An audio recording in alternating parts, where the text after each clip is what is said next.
Hi, everybody. Welcome to the Independent Voter Podcast. This is Kara McCormick, and today I'm joined by my colleague Sean Griffiths at Independent Voter News and also by Steve Peace, who you may or may not know. He's the author of the top two nonpartisan primary law in California. He's the co-founder of the Independent Voter Project. He is the former director of finance of the state of California. He was in the state Senate and in the legislature in California for 22 years. And right now, he is getting set to release the fifth installment of Attack of the Killer Tomatoes. Steve, it is so great to see you and exciting to have you on today. And Sean and I want to jump right in and ask you what is really going on, Steve, with this California governor's race. Yeah, well, organic intelligence and California government aren't exactly often thought about in the same context. So, nobody knows what's happening in the California's governor's race. It's a free for all. There is no leader. Early entries have seen their early numbers cannibalized principally by the entry of a large billionaire, Tom Steyer, who Oh, right. ironically, in his he spent $30 million in television commercials telling everybody how he's going to get rid of PAC money in campaigns.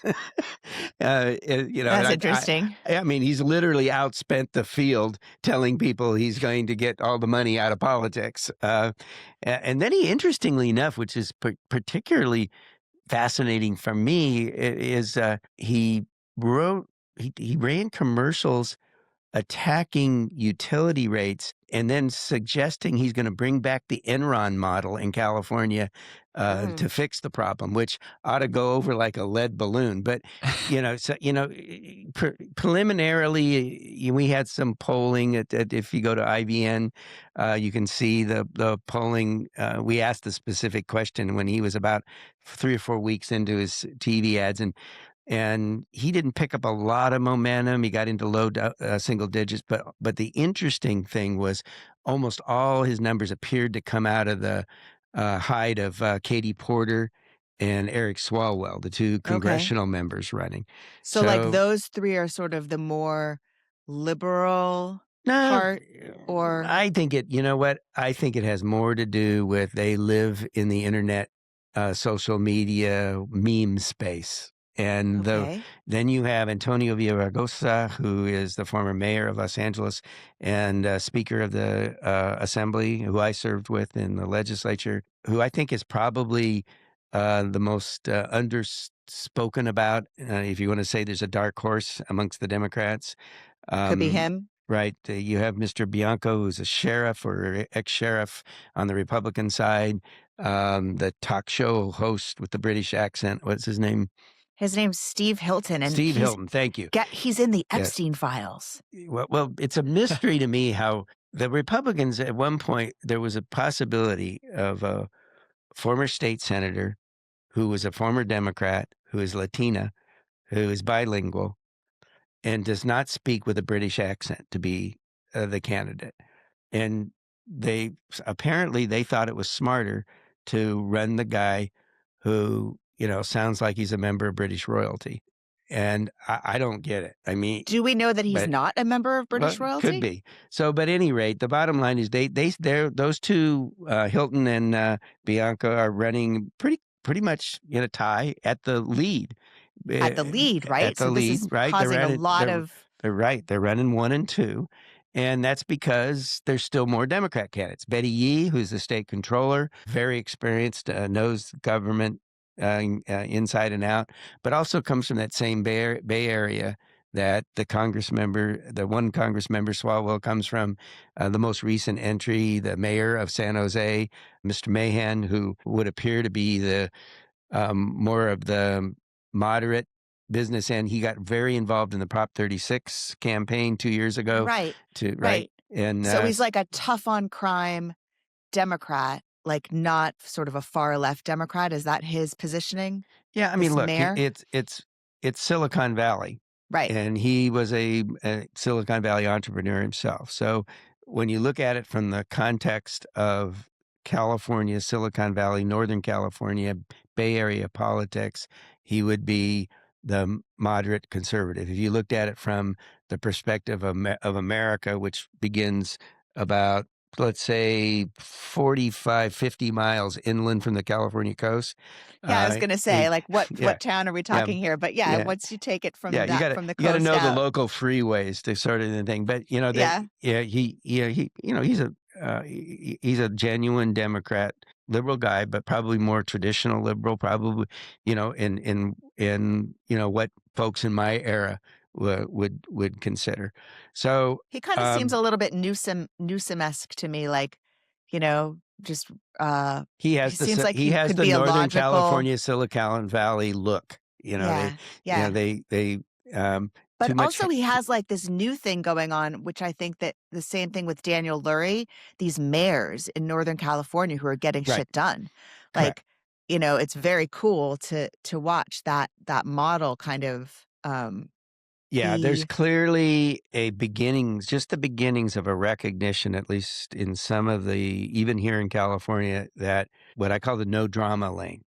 Yeah. That there are voters that are exhausted with the hyperbolic rhetoric, and I don't want to say it's overwhelming or a tsunami or whatnot, but slowly building momentum for, hey, you know what? Is there somebody that just wants to get the job done? Yes. And Mahan has clearly embraced that as mayor of San Jose, and he's gotten good marks in general from the public. Now, on the other hand, in running there, he took on organized labor. The woman he defeated for mayor is a part of the organized labor movement, and so there's a lot of bad blood within organized labor in both the mayor of San Francisco, mayor. So these are big cultural movements from within the party structure, and of Sure. course, in California the trajectory of this might be very different in another state. And I think most analysts on a national level they tend to forget that we have an open primary, so they still go in and they analyze the candidates the same way I just did. They put them in the Republican bucket and the R Democrat bucket, Right, but in and in California. California you can draw from both. Now we have yet to see a campaign operation in California on a statewide basis actually understand that and actually run campaigns differently. And a lot of that has to do with the inordinate amount of influence the party structures have, the special interest groups have behind the Sure. scenes. And there's so much parties still run the political system because 80%, 90% of states still have partisan systems. So the political power and the money is still organized in this, duopoly. And as a consequence, the bread and butter of the consultants is fundamentally rooted in their relationships in national party structures, Sure, sure, even sure. when you are in a large nonpartisan primary state like California, which is what we learned over the last decade and a half, that it's not enough to win it. You've got to get to a point where we have a critical mass of nonpartisan primary states until we can have real, genuine reform. Now, having said that, and I don't know that I don't want to have unintendedly. I know I didn't touch base on all the candidates, and there's Javier Becerra, There's so former many. Secretary of Health, is in there. Yeah. Ian I'm trying. Calderon. Ian Calderon, who's a Yep. former majority leader. Interesting because he's by far the youngest candidate, and yet The he most experience. yeah, arguably one of the more experienced, a guy who actually walked out before he was term limited. And so there's lots That of never reasons why happens. somebody could, in theory, say this candidate could have a message. And of course, at the other end, the reality is the money, and which is why everybody's drawn to, okay, what's the Steyer effect going to be on the election? Because he's the only one out there spending, oodles of money. And so I would assume that by the time we get to the filing period, he will have been a couple of months in. He's clearly not running a campaign directed at an understanding of nonpartisanship and the structure of the primary. He's clearly Are any of the candidates? no, Th but no, They in fairness, should. none of the candidates are actually actively campaigning the way Steyer is. He's really the only one in the field right now. Everybody Interesting. else is working endorsements and whatnot. I think Steyer just got I think he got the California Medical Association and the He nurses did. endorsed at Swalwell. Yes, yes, Right, yesterday or day before yesterday. Yep. right. And so that's meaningful in terms of what the insiders are betting. And make no mistake, these guys don't try to figure out who would be the best governor. They're just guessing on who's going to win. They just want 90% of their narrative, and as long as it's not somebody who is others, there might be people they're hostile to. I'm sure Mahan's going to encounter some elements of organized labor are going to be in the anybody but Mahan bucket because of his previous campaign in San Jose. There'll be a coalition, I suspect, of supporters of other candidates will be in the anybody but Steyer bucket simply because the aversion to the rich guy. And I think, historically, candidates who have spent a lot of money of their own money trying to run for governor in California haven't done well, even Al Checky, before, my right? friend, my wonderful Right? friend Al Checky. Right?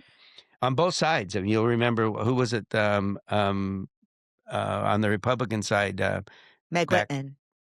Meg Whitman. Yeah. Yeah. I will never forget, I worked on Al Checky's campaign, and I will never forget the ad that Gray Davis made because Al Checky had oodles of money. He was the former vice chairman of Northwest Airlines. He's just a great guy with some solid ideas on policy, et cetera. But when Gray Davis put up this ad, it said that he had experience that money can't buy. And what a great slogan. It Yeah. worked like a charm. Yeah. And we went from being in first place to not being in first place anymore as a result of that ad. It's like an example of a political slogan that like hits at exactly the right place that it needs to hit because it's not super negative, right? It's not like Al Checky is a Yeah. terrible person. It's just that Gray Davis has Right. experience that money can't buy. It's like that underhanded Right. slight. Well, I suspect that ultimately Steyer is going to be really vulnerable to that because, this is a guy who, if you look at, he's trying to project himself. I've personal bias in politics. I don't care whether you're right, left, medium, in between.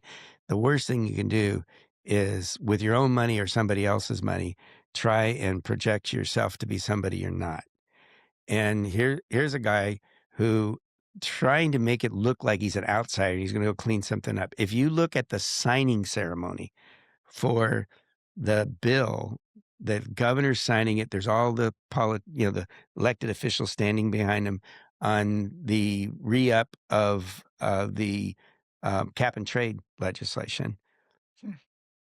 Steyer is standing in the room behind the governor. That's how material his involvement. He hasn't been an elected official, but he's been the guy funding all these guys. So Interesting. the money behind all of the things that people are complaining about in California for the last decade or more has been Tom Steyer. And the evidence is in that one picture, which I'm sure we're going to see at some point. So I don't see, bluntly put, Steyer to be he's probably the one Democrat who could actually lose in November to a Republican. And I'm sure that the balance of the Democratic field, there'll be, just as there'll be an anybody but Mahan thing, there'll be an anybody but Steyer operation of some sort. And I just, and it doesn't mean he's a good guy, a bad guy, or a guy. I just think the launching your campaign so disingenuously, what happens is your actual expenditures end up being turned against you. The more, and that's what happened, to Checky and to these others. They spend so much. Meg Whitman, I remember I wrote an op-ed. I think I wrote it. Well, no, I first wrote this. I wrote a fake legal opinion. Okay. That was the legal basis for a lawsuit to be filed by Meg Whitman against her campaign consultants for malpractice. Oh, yeah. I mean, Yeah, that's I how mean, it was it's unbelievably bad. I mean, and literally the more she spent, the more she went down. We'll see. I think it's very difficult to take a guess at where that's going to go. I'm sure we should have more polls, you know? I mean, I Well, know we've done a great poll for that you can find on Independent Voter News, IVN.us. You can find our most recent California governor's poll where Sean, you wanna talk about that for a second? You're Well, so no, quiet over there in what I Chicago. wanted, well, no, what I wanted to ask Steve was if, we talk about how a lot of campaigns haven't yet adapted to a nonpartisan system, haven't been willing to, or try to adapt to it. But we have seen campaigns trying to outsmart it. Say in the last U.S. Senate race, where you had the Democratic winner put more money into a Republican campaign than that Republican was able to, putting in ads trying to prop him up to get him into the top two spot. Do you think we could see similar shenanigans, or is the Sure. race too tight to kind of go with that gamble this time Yeah. around? No, I look at every gamble that can be taken is ultimately taken because a political consultant figures out that they can make money convincing somebody they should do it. And 90% of the time, political consultants spend baiting wealthy people or candidates into um, these strategies. It has a little bit to do what's good for the candidate or good for the donor's interest, but it's 90% what's good for the consultant. And So that sad. and it is sad. It's the most cynical group of ne'er do wells that on both sides of the aisle that have ever walked the face of the earth. So you can be certain that every piece of skullduggery and every stupid idea that can be dressed up, uh, you know, like a what's the saying about pigs and lips? Lipstick on a pig. Lipstick on a pig will be tried. Having said that, that's why we came to the conclusion that it's time to reform the reform. Yeah, The and we all learn as we go through these processes the weaknesses and the strengths and the different things. And I never thought in a million years that we would see a confluence of ranked choice and open primary or nonpartisan primary. But it's very clear that melding and blending the two um, mitigates against problems that each of them have when they stand alone. totally. The partisan primary inherently feeds divisiveness. It discourages compromise, and compromise is the essence of democracy. When I used to spend a lot of time when I was in office and I'd go to schools and talk with kids, I'd ask them about, what they thought about the word compromise. And then I'd go through a story, say, well, look, how many have brothers and sisters? They'd all raise their hand. Do you ever go out to dinner or lunch with your family? Yeah, yeah, yeah. Well, how do you decide where you're going to go? Where are you gonna You go? know, you argue about it. Some of these families lived in monarchies where mom or dad said, "This is where we're going." That That's was it. right. But Yep. sometimes they lived in democracies where they yelled at each other and they get and I said, "How do you get there?" Well, we go to my brother's place first, and then I get to pick the next time. Welcome to democracy.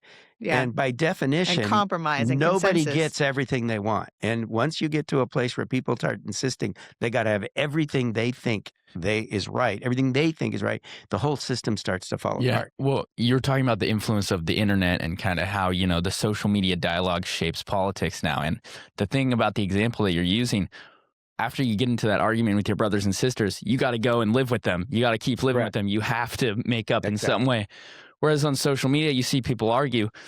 They're never, they don't have to complete the argument. They can keep whatever idea they had in their head the whole time and just walk away and think, well, that guy's an idiot. That guy's a moron. So, it kind of shows you just the art of compromise has been lost in No, those. it's even worse because they go back to the internet and someone will reinforce the notion they were entirely right and the Exactly. person arguing was a total idiot.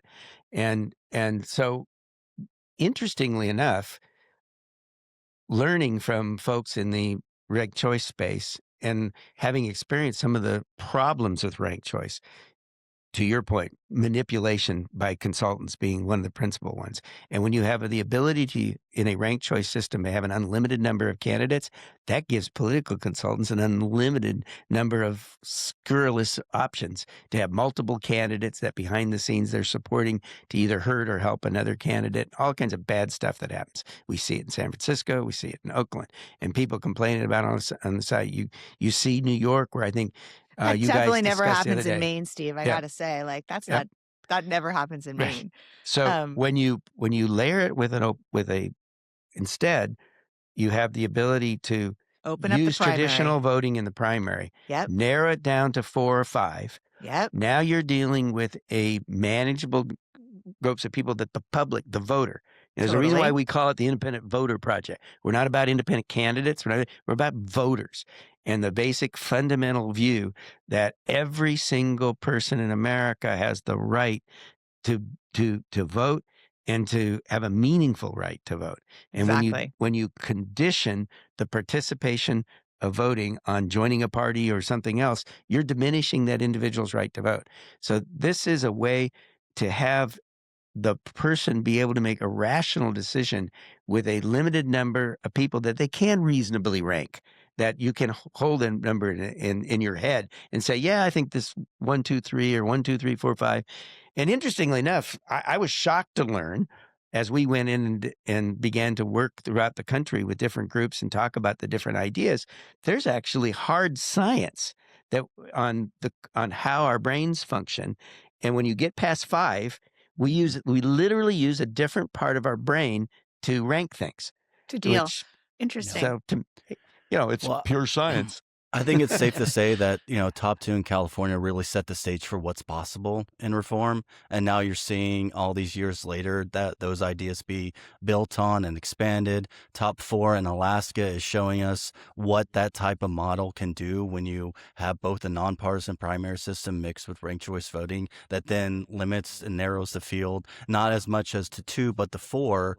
In the general election, you're seeing all these, cross-partisan, coalitions in the legislature. You're seeing these academic studies come out, really for the first time, see political scientists acknowledge that closed primaries are a suppressive system that keeps, these largely historically, marginalized groups underrepresented and their voices suppressed. And what you see and what they found in Alaska is that these underrepresented groups are coming out and they're voting now that they have more options, now that they have a voice and they have a choice, and they'll show up in the primaries as well as in the general election. So it really does speak though to I think to a road that was started with, Top 2 in California. Yeah, it all started with that. And basically, it was the first break in the first past the post system, right? That was like the first example of changing the way that we vote and then producing a different result, like producing a different set of incentives. And now it's very cool to see the two reforms come together as more powerful, that powerful combination that Catherine Gale talks about in her book, The Politics Industry, which anybody who's listening, you should definitely get a copy of Catherine Gale's book, The Politics Industry, that she co-wrote with Michael Porter. It's a great book about the combination of these two reforms and why that's so powerful. So, Steve, moving right along, I really wanted to ask you about what is going on in our country with ICE and with the lack of immigration reform that has now brought us to this point. And, it's pretty bad situation. You have the federal government. Officers have killed 2 Americans in Minneapolis in the past month. And everybody's seen it, just, Ethan, I think we're up to something like 6.2 million views on our website. Yeah. Yeah, we got a lot of views on the videos that came out of what happened with everything, and that's just because they were truly shocking, right? I mean, it was a truly The whole thing was truly shocking, and to me, what was shocking was to be able to see what I could see with my own eyes. We've talked about this before, but then to have the federal government stand up and say that something completely different happened. And I don't know, Steve, you're a little older than I am, but can you remember, is there precedent for this kind of like straight up, like was it like this with Kent State? Yes. Okay, so can you probably you were, how old were you when Look, Kent State happened? I'm at the bottom edge of the Vietnam era Okay. generation, and for those of us of our age, really, our political viewpoints were one way or the other framed irreconcilably by the Vietnam experience. Everything we look at is still rooted in having seen and grown up, and rightly or wrongly. And and so hold on to that word rightly or wrongly for a moment too, because to Evan's point about, the reality is the eyes that each folk look at these terrible consequential events.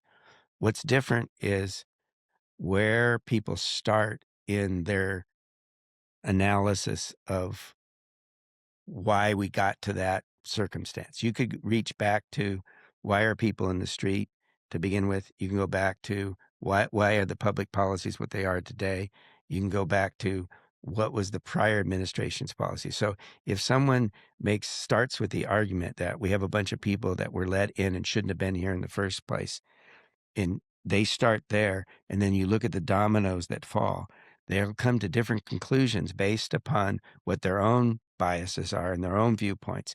And no matter how much, and I think we have to give all parties a little more slack in the notion that they aren't approving of behaviors, right? But they're frustrated with why circumstances are created where those outcomes could occur.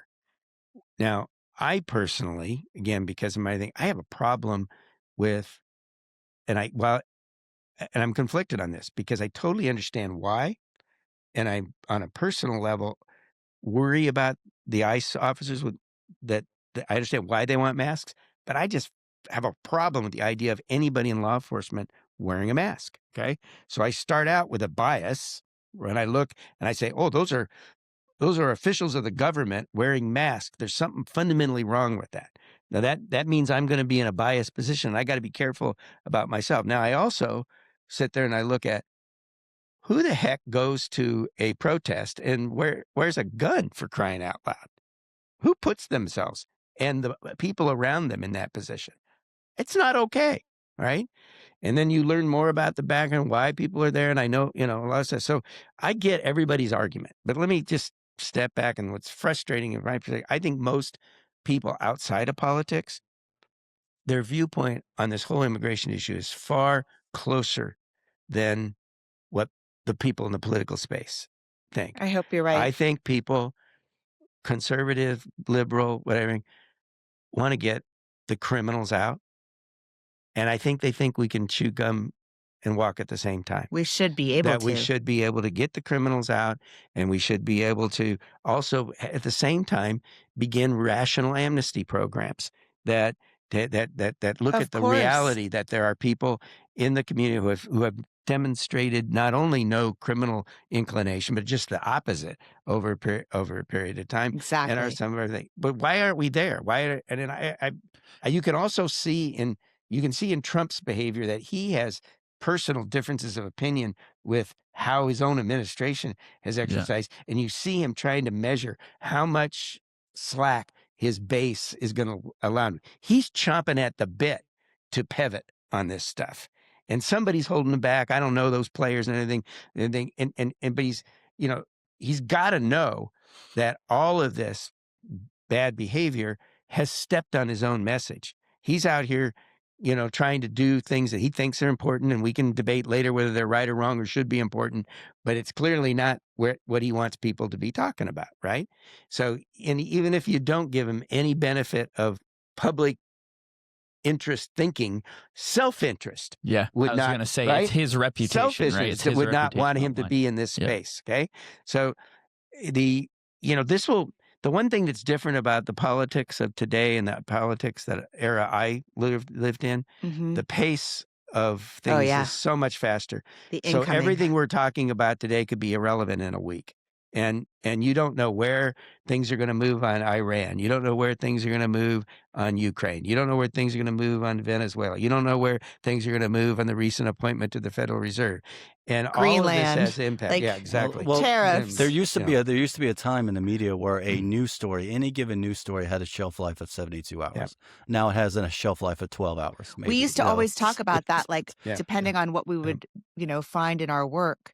Yeah. Like the story has legs. If a story has legs, we would hope that a bad story would have legs over day after day after day. So let me connect that immigration question and the inability of, call it the Republican side, to get to a place which rationally shouldn't have been that difficult for them to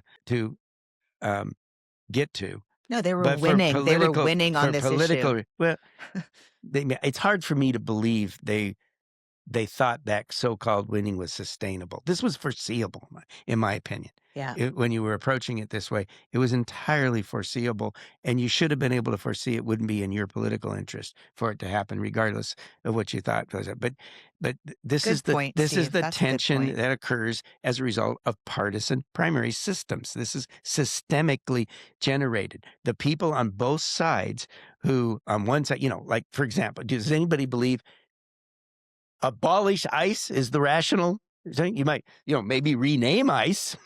Right?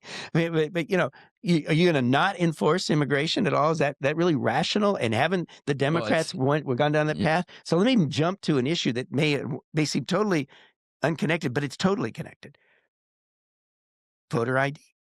Right. Now, just like I believe you find 80% of the country supports a rational walk and chew gum at the same time approach on immigration, clearly 80% of the country supports voter ID.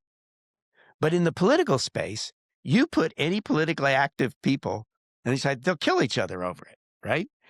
And they're killing each other over a narrative that is rooted in an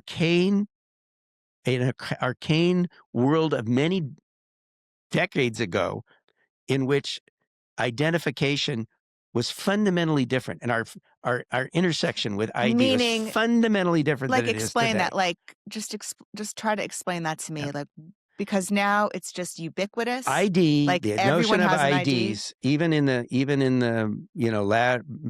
middle to latter part of the 20th century, IDs were used in many states to keep people from being able to vote, and because people, in particular blacks in the South, wouldn't have IDs necessarily. They didn't need to have an ID. That's not the world we live in today. In fact, the physical possession of ID is highest amongst the lowest economic folks in the community, because they have to ID to work, to participate in social programs, a whole variety of things. The ID is now ubiquitous, and it's an absurd application of a world that no longer exists. Something like a world from 50 years ago, you're saying. But this reason why I raise this issue is this. And it's like everything else. You can draft things, and we're going to have a measure on the ballot in California, right? On voter ID.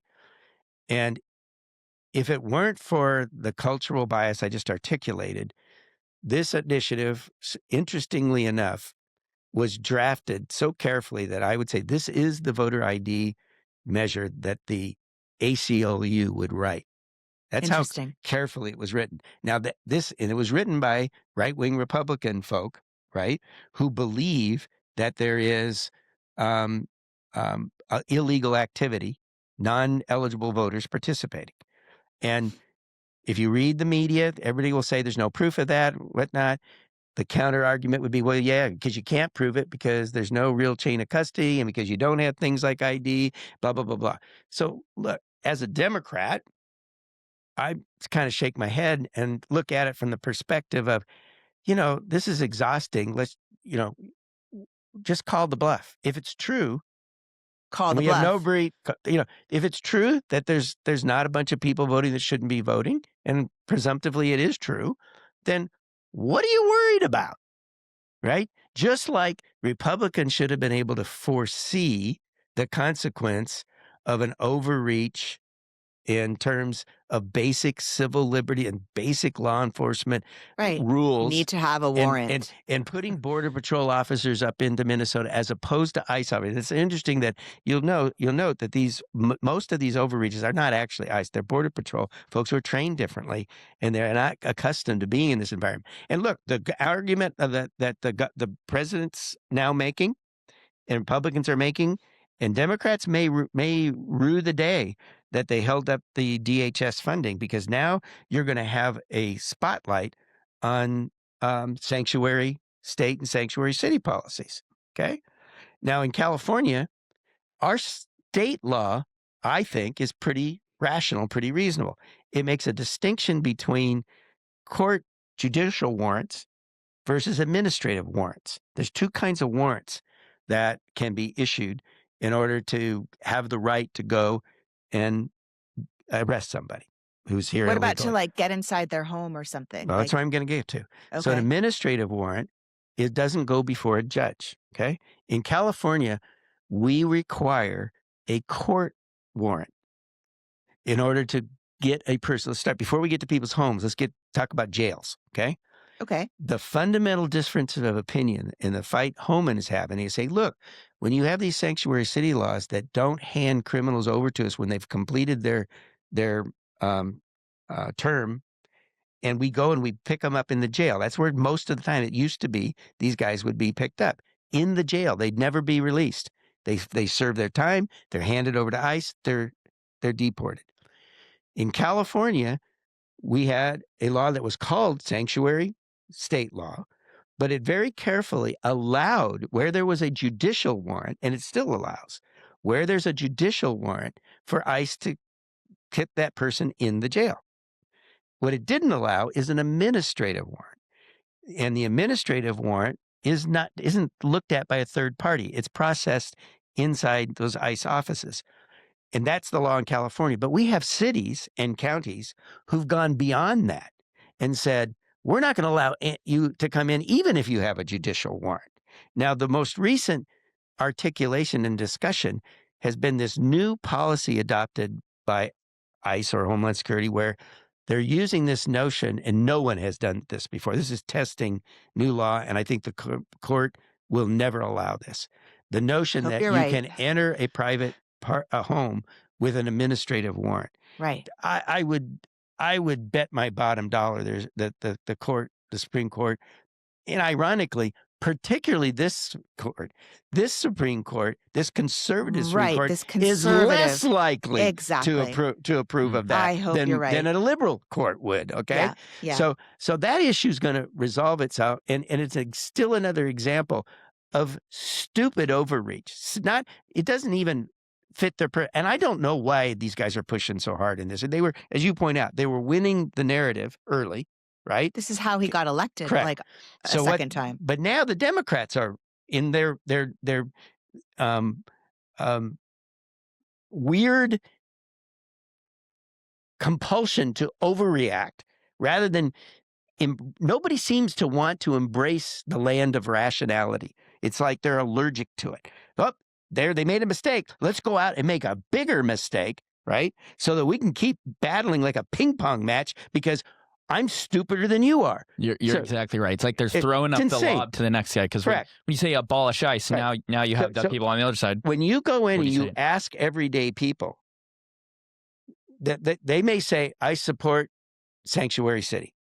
But when you say to them, do you believe your sanctuary city policy should deny the ability of an ICE officer to get somebody out of the jail, right, who is a convicted felon in the country illegally, and a judge has said, this is the right guy, and you go get him. Would you rather have them get him in jail, or do you want him released, and then they got to chase him around to find him? That's the choice. It's, do you want to have them find him in your park at the Builder's Emporium at the school, or do you want him to pick him up in jail? And you have that conversation with 99% of real folks, as opposed to those of us involved in the political space. They go, oh, really? That's what they're, of course. If a bad guy and a judge has said they're supposed to, and they're due to be, yes, why are we doing it? They think this is stupid. But here we have, and look, and we have to the credit of the legislature and the governor in California, we had a rational sanctuary policy, which said, look, number one, we're not going to have our local police officers participate as immigration officers. And there's a practical reason for that, because we don't get cooperation in our communities, and it actually helps the bad guys, right? Exactly. It hurts. And so we don't want to get into that space. No. And the federal enforcement officers and the police folk, they were okay with that. Most of those cops don't want to be. That's not their job. It's not what they're hired to do. That doesn't mean they're hostile to each other. It doesn't mean they're, quote, uncooperative. It just means they don't act as active federal enforcers of the law. Okay. Right. And the next stage is, okay, when do we as a state physically hand people over? And I think the one place everybody could agree is in a jail cell where the guy's been convicted, served his time, and a judge has said that person has been ordered to be deported from the country. This is very, very reasonable right there. Well, and I Right? feel like that's a we good. have cities who are saying, nope, even where a judge says that, we're going to let that guy out of the street. Then we're going to complain when we get a confrontation, right? And I bet you 90% of the people who are protesting it don't even know that distinction in the law. Oh, Well, and I certainly think not. that would help, especially with the administration who said it initially started out saying we're only going to, deport the most violent of them, right? We're only going to deport the actual criminals Right. and not focus on, the average person who's just trying to make a living, right? Because for me, Or the 5-year-old. Right. And so like if you do that, if you're actually taking them from the jail, then you're making that distinction between the migrants who are here just trying to make a better life for themselves versus the violent hardened criminals that Trump ran on as wanting to deport and get out of here. And look, the reason probably the Republicans' hair is on fire on this is that they're looking at it through political lens, not a cultural lens and not a business lens. Their political lens tells them that the Democrats have a grand scheme to bring lots of people into the country, naturalize them, and then have voter advantage. Now, Trump has said enough publicly about DACA and about farm workers and about hotel workers to know he actually at least also looks to the other scheme, but he's been clearly convinced that there's a bunch of votes at stake, right? And the Republicans see this inability to win the math. I think, again, just like the Democrats are miscalculating on voter ID, I think if you look at history and you look at immigrants, you asked about Vietnam, one of the more reliable Republican group of voters in California It's Vietnamese. Yeah. And that's because Richard Nixon was president when the Vietnamese escaping the communist takeover of South Vietnam came to the country. That's when they came to California. That's when they came. And that's like what these guys are missing is the moment they pivot and they sponsor the naturalization of citizenship for the millions of, in particular, Mexican and South American immigrants. A huge chunk of those folks are going to become Republicans. It'll be competitive. And the longer they fight it, they're the worse. literally going Correct. to naturalization ceremonies, right? And that was the Sean? thing. Like, I never really understood the Republican narrative here because when you look at the Latino population, a lot of them are independent voters. And a lot of them are independent voters that lean conservative, right? They are very likely to vote for Republicans just as much as they are Democrats in some instances, which, again, it would end up benefiting the Republican Party to have a system that makes it more efficient and easier for some of these people to obtain legal status here in the United States. Absolutely.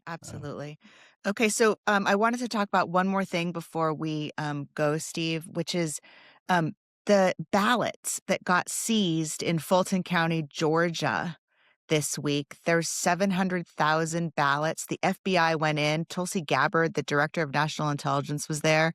There was a state senator who witnessed the whole FBI raid of Fulton County elections, and it's gotten 2 or 3 million views, I think, on our website. Is that right, Ethan? Mm-hmm. Yep. This 2 state million. senator saying, "What the hell are you doing here? Like, why? How are you taking these ballots?" So basically, I think Trump is still trying to prove that he didn't lose the 2020 election. And I'm just curious what you think about the federal government seizing these ballots. Like, do you think they have pictures of them all? Like, I have no problem with it whatsoever. I think Okay. this is a classic. I mean, again, what are you worried about? I'm worried about what if that they took the ballots and they're still looking for these 11,000 votes. They will. Well, what if they find them? But is that what you're worried? They might find them. Well, I mean, I'm worried about Kara, them not this is trusting that they weren't lost to begin look, with because the FBI you know? has unlike the absentee ballot process, which once you separate here's the core of this argument, okay? As long as we have it's one thing when you have a relatively small number of mail-in ballots relative to the overall election, but when they become the predominant, and this is why it became so difficult in the COVID year voting, because everybody's voting This is the with year we're mail talking about, balloting. right? 2020. Exactly right. And you have states who were just for the first time in large scale involved in these things. Yes, And for there sure. may or may not have been issues. But once you separate the envelope from the ballot, and the chain of custody process is pretty weak. And that's the core of the fundamental argument. And remember, I'm the guy who ran one of the campaigns for the very first all-mail ballot, MAIL, campaign in the history of the country. And I can tell you, even back then, there was bad stuff that went on. Okay. And I mean, picking up the ballots, you say, Mrs. Jones, have you voted? What's voting? You got, see that envelope over there? Could you just sign that over there? But Blah, okay, blah, blah. okay, I get that. But what about so let me go to the point. I've not gotten to the point of lost so much value that I believe that civil servant FBI sworn officers are not going to follow the rules in terms of chain of evidence. So the thing to worry about with this raid is, would they take the ballots and alter them in some way? Okay. Yeah. That's what I meant by saying, what are you worried about? Yeah. That's it. And if we're at a place where we think under any administration, the Biden administration, the Trump administration, the FBI is not going to properly document evidence that they seize, even if they are being directed for biased reasons to try and go find something. If we're at that place, we're beyond recovery. So right? do you think the raid is more performative? I don't think they for know. them to No, I don't think they know. I think they believe, and I don't know the truth. You don't know. I mean, one of the things I most object to is when press says that these things about elections have been disproven. Nothing's been disproven. And they'll say, well, of course it's been disproven because they've been in 50 courts and 60. all of them, and 60 courts, and they've all thrown them out. Well, guess what?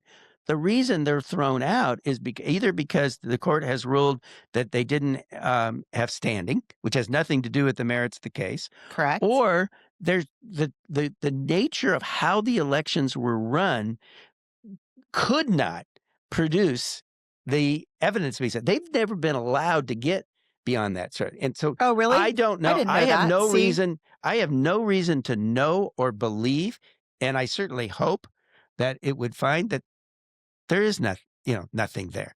And I would hope that this is all conspiracy theory. But it's in all of our interests from a public perspective to let them go get the ballots and look at them and then verify them. I hope they have photographs. I think of all ultimately, of it. though, the well, danger they do. with these They have to conversations. they have to document. That's if they don't. They won't get 2 feet through a courtroom if they haven't documented and maintained that documentation all the way through. So your check on that is the courtroom. They can't do anything without getting into a courtroom, and they're going to have to prove. They're a long way. And look, they also, remember, they would not have been able to go get those ballots if they had not gone into a court and gotten a Somebody court order. gave them permission. Yeah. Correct. They had enough evidence, and we don't know what that is. And it's criminal evidence too, right? Correct. It would have to be a crime. Which also, to the question of why was Tulsi Gabbard there?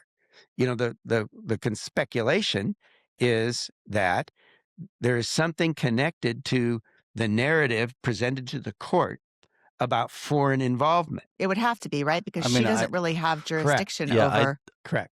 I think this is a case where, just like it was with the ICE raids, just like it is with a lot of issues, and we talked about already, is that this is why it's important to just take a breath and Yeah. figure out what's going on, because the danger with the narrative is that the knee-jerk reaction has been, oh well, now the federal government's trying to take over elections and try to control this and that, and we published in IVN how this is impossible. The Constitution makes it so that the states control how elections function, and so the Right. federal government can't take it over. Trump can't take it over. He can't cancel elections, right? Despite what this knee-jerk narrative is post what's happening in Georgia. And so this to me is just another good example why we just need to take a breath and evaluate the situation for it is, and wait for Sean, to your point, the Mm. Democrats know full well that nobody's taking over elections. Nobody's going to cancel elections. So why is that narrative? Because they're raising money off of it. Right. This is, if this was not politics, the way both the Republicans and Democrats raise money, go look at, I get all the emails. I get all the solicitations.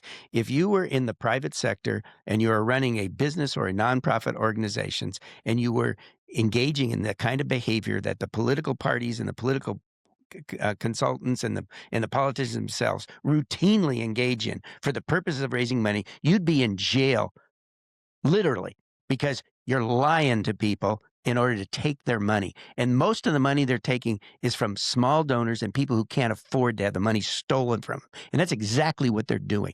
I have absolute contempt for the way both sides raise money these days. They scare people. They use fear in order to take money literally from little old ladies. And that's what's really going on. And Trump plays the game, and he salts the narrative on purpose. It took me a while to figure out, why would he say that? But he knows, he baits them into saying, he says things like national takeover elections because he knows that, the money grubbing establishment on the other side will take the most absurd interpretation of his absurd statement.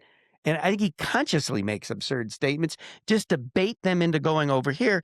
And and if you read his book, what is it? The Art of the Deal. Art of the Deal, right. It's always about making some outsized absurd demand, right? To 100% change the perception of where the middle is, okay? Mm. And if you think about how he uses that thought process to purposely say something he knows is over the top. You and I, we would all think, look, we don't want to say something like that because we'd be ashamed to be associated with saying something, quote, like that, right? But if you like you have no shame, you go out and you say, and it's pure, the other side is going to overreact.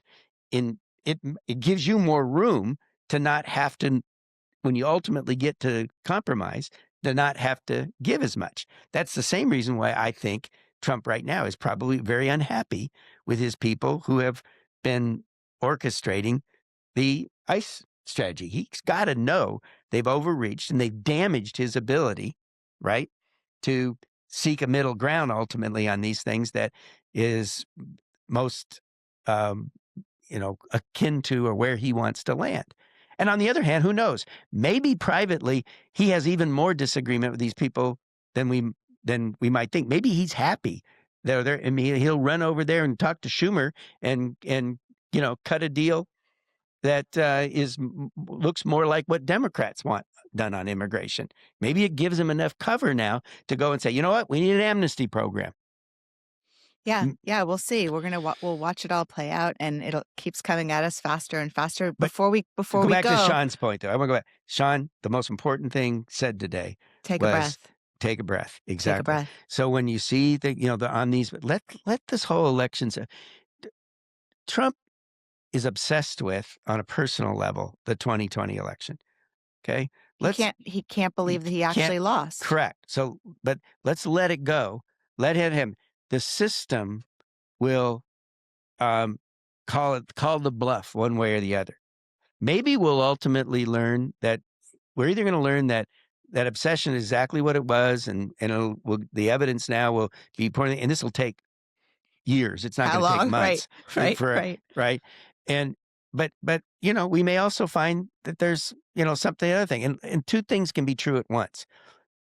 Trump could have lost the election, and there could have been a lot of illegal stuff done, which is, given the numbers, My guess is that's what if it was the whole thing was opened, we're going to find that there's a lot more bad stuff going on in elections than Democrats want to admit, because it just objectively, mail balloting is more vulnerable to fraud than in-person ballot. It's just I a was going to simple ask you, fact. Steve, what happens with voter ID in California? Because don't most of you just get a ballot mailed to your house Yes. there? Yes, and that's So yeah. then, like, are you supposed to show your ID to the mailman, or? In effect, I mean, there's a process delineated in the initiative and verification of that ID with your ballot, and you provide a driver's license number, and there's Oh, then like there's when a you go to turn it in? correct, Okay. and there's a whole list of So you can't alternative just things mail you your can use. ballot back?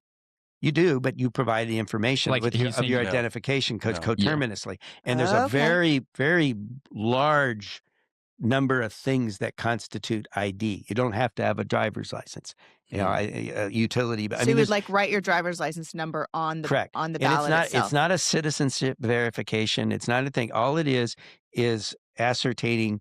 It's more about, think about it more about making sure there's only one ballot. Put aside per whether number, people per are eligible. Let's person, just assume everybody's eligible, including those that are not technically eligible. And and look, I can tell you from personal experience, walking door to door, I don't know, it was 2020, 2020, 2018 or whatever, in the San Diego State area near the college in San Diego State, and encountering a home where the mail was arriving, right? And there was literally more than 40 pieces of mail stuffed ballots. in a mailbox. Yeah. And it was political mail, right? Yeah, sure. And all the flyers that people it was send out, the it was so mailers. much that it was spilled out and it was on the porch, Yeah. right? I'm looking there and I see Charles C. Jones getting mail from the Republican Party. C or J, whatever, different variation of the same name. Right. Over getting and over, Democratic but different mail. names. So then they're getting, clearly somebody had registered as a Republican, a Democrat, and a nonpartisan using different variations of their name at the same address and was getting mail, right? So that means that they're also maybe getting 3 ballots or 5 ballots, you're saying. It absolutely means they're getting 3 ballots. That's bad. It's absolutely, undeniably true Ugh. that we have in California. But the question is how much? Is it statistically significant? There are people who cheat. My mother died almost 10 years ago. She got her ballot 4 years ago. I keep notifying the registrar that she's no longer with us, but every year I get a ballot. I don't vote it, but what would happen if I did vote? It get counted. Yeah, of course right? it would. Of course So it would. some of these are honest mistakes. Some of these are over-enthusiastic, energized. This is probably a college student who feels he's doing, he's helping the cause by voting 3 or 4 times, right? Is my guess. It's very right? illegal. Right. But you got to look at, this goes back to a whole nother part where you talk about the culture and the decline of ethics in the culture more broadly. And it's unrealistic to expect that in a culture in which sense of ethical obligation is declining, the sense of personal shame is declining, it's unrealistic to think that hasn't infected our politics. So it is absolutely ridiculous to argue that we don't have some modicum of ballots that are being distributed and voted that shouldn't be.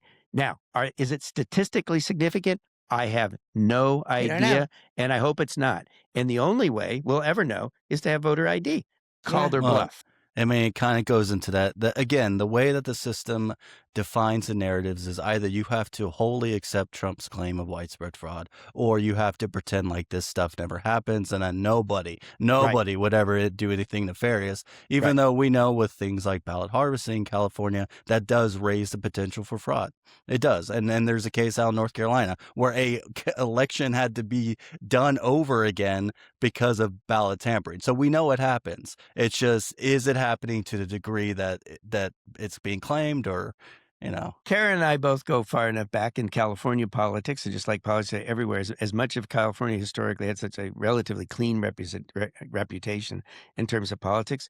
We all know the stories of San Francisco, where the last reporting precinct included the largest cemetery in town. And Willie Brown used to joke about they had to report it last because they didn't know how many of those graves That they needed to vote. needed. I remember that now. Right? Oh my It's gosh. a story that Willie told over and over again. Willie, it is. We all remember the term walking around money. Sure we do. Right? Sure. And that's when cash was allowed to be spent in campaigns, and you had cash handed out to people, and you didn't know to what purpose they put out, but that was get out the vote. That was what get out the vote was. So we suddenly believe that if you go and we know, and we read in the history books about Tammany Hall and all the things that have happened. We know the history of the presidential election between Kennedy and Nixon, and what happened in Illinois and what happened in Chicago. I was in the room when Al Gore made what I believe to be the most selfless, terrible speech in his life, when he selfless refused, and terrible. when he refused to continue challenging the results in Florida. He did the right thing for the country. I know, and he knew he won, and he did win, and he also recognized that if he challenged it and he went to the court and won, it would be terrible for the country, and we'd never heal. And let me tell you the most interesting backstory about that. There was a young lawyer who walked out of that room. I was standing right there, and I watched Al Gore put his arm around him. And this young lawyer was, and I'm trying to remember the name because it'll be very, he was just beside himself. He had done all the legal work, making the argument to go in front of the court. Yes. Do you know who that young lawyer is? He's the exact same older lawyer, many years later, that wrote all of the strategy work and the legal briefs for Donald Trump's campaign, in which they were going to challenge that 2020 election. You're kidding. That would be a great story. The same lawyer. Interesting. Same guy. And he looks at it through the lens of a lawyer. And it isn't about, you say, well, how could a guy who is a Democrat, because he looks through it as a lawyer. As a lawyer. And he's still mad. He's still pissed off about, as a young lawyer, having written this brilliant brief that would have made Al Gore president of the United States. And this was his chance to finally win his legal argument in front of the Supreme Court. So obviously Al was not as convincing as I had hoped he was on the walk out of that room in understanding the broader ethical. There's a difference between being right, wrong, and the ethics of something. And Al Gore knew the ethical thing to do was to give it up, and that in the long term, the country would be better off. So what's up with the killer tomatoes on the Midway, Steve? I heard it sold out in 3 hours. 3 hours, yeah. I mentioned at the beginning of the show that Steve is the executive producer of the 5th installment of Attack of the Killer Tomatoes: Organic Intelligence. And tell us about the Midway. What's going on there? They're going to have the premiere? Well, it's a pre-release private showing for a good cause. There's the USS Midway is actually the largest tourist attraction now in San Diego. I believe it. It's a wonderful experience if people haven't had a chance to be there. Part of the obligation that the San Diego Port District had when they were allowed to place the ship there, which was, believe it or not, controversial back then, because environmental folks were worried about blocking views of the bay and whatnot. So I was in the legislature at the time, that we required that as a condition of locating it there, that a public park be built in place of what is now a parking lot and a warehouse. So the warehouse has been torn down, and they're ready to go and build, 20 some years later, the public park. And so the proceeds from the event on February 20th are part of the fundraising effort to fund the Freedom Park, and that'll be located there next to it. I mean, it did it. So, I had my money on the bet 3 days. It turned out I had the 3 right. You were wrong. You had the 3 right. Yeah. So, which, is great. And because it's really like a cult classic. It's like the definition of a cult classic, right? It's a testimony to the fact it's better to be lucky than good. Yeah. Well, I can tell you, as someone who quite frequently communicates with like the horror community space and the space of people who love these type of movies. They're looking forward to this new Killer Tomatoes movie coming out. I mean, they still talk about the old movies. They still love them. Having a conversation the other day from someone who brought up the the product placement scene from the Return movie, from the second movie, which is a classic. It's great. Well, I hope so. Look, we hope it's hard. What we're doing is hard, saying, because we're trying to hang on to that cult genre, and at the same time broaden the reach. There's no reason to do something you're trying to broaden the reach. So I don't know. We'll never know. People always ask, you think nobody knows why movies are successful or unsuccessful, and so I don't know. The most important thing is it's just a fun time. It's about suspending reality a bit. Don't take things too seriously. A way to look at life with a sense of humor. It's parody. It's not satire. It's funny. I often read even about the original. I go back and people have these long treatises about what what lessons. It means. Yeah, what it means. News to me. But I can tell you what it means. It means lighten up. Yeah. Like we don't have to be so serious all the time about everything. Right now, it sure feels like we're supposed to be. I have to say, like, the way that the news comes at us, and thank goodness for the attack of the Killer Tomatoes, and for a few hours, I wish you all the best. Just suspend everything that you're so worried about, and just go watch this great movie. I hope so. Yeah, that's all. That's the purpose. It's just a fun time. It's definitely much needed. Well, thanks for being with us today, Steve. You're a wonderful co-host, and Sean, it was good to see you. Ethan's great to always hear your voice. Someday maybe you'll be on camera with us, and I will. I'll be making an appearance. Thank you to all of our listeners, and to Lena, to our producer. And make sure that you go to ivn.us to read the latest news from Independent Voter News, and you can like or subscribe on YouTube. And thanks for everything. We'll see you next Thursday. And subscribe. Like and subscribe. Okay, like and subscribe. I'm way too old to be doing this, Ethan. This has got to be your part of the show. Of course. Well, we're going to let Ethan on camera as soon as it becomes publicly known that he's actually a tomato. Oh, okay. Yes, it's true. It's true. You got me. The tomatoes were pulling the strings all along. That's right. All right. We'll catch you guys next week. Thanks for listening. This is the Independent Voter Podcast, sponsored by the Independent Voter Project and produced by OLAS Media. Remember, you can always find the Independent Voter Podcast or the How It Really Works series at ivn.us. Follow and subscribe at olasmedia.com.